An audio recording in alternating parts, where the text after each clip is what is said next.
wealth management, insurance, all the things that you're going to need on the other side of price appreciation to much, much higher levels that I think are coming, again, based on global macroeconomic events playing out. We're happy to work with you. And we do have clients now that have already made significant amounts of wealth in crypto that we work with today, about $1 billion in AUM over there at Digital Wealth Partners. So that's where things are right now, and we're going to be watching them closely here. I've talked about oil priced in yen. That is going to be the thing that I continue to watch as things progress. WTI crude is important, but at the end of the day, what's going to cause the Bank of Japan to pivot and significantly raise interest rates, it's going to be a big move in oil priced in yen. That would cause inflation in their economy.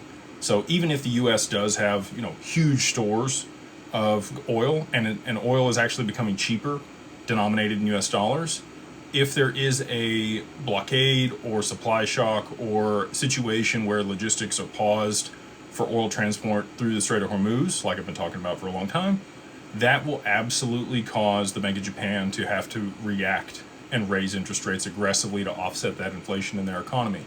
So that's what I'm going to continue to watch for. That's the drum I'm going to continue to beat here in 2026. And I'm very excited about this year. We've got the Clarity Act on the horizon here. I've told you guys this before. I believe that XRP will appreciate before the Clarity Act is passed.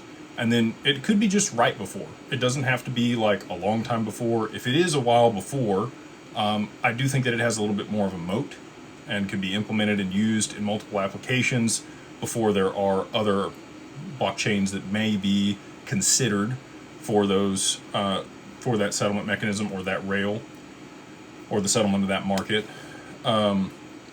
Even if the Clarity Act does get passed, the compliance that's built into the XRPL, I believe, still gives it a significant advantage. We are still waiting on a few amendments. So this isn't something that I normally talk about on the lives.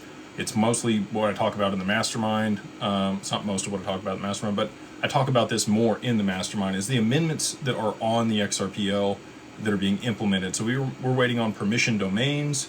We're waiting on the permission DEX. We're waiting on batch. These are all things that large financial institutions actually need to be able to adopt the mainnet and use it at scale globally.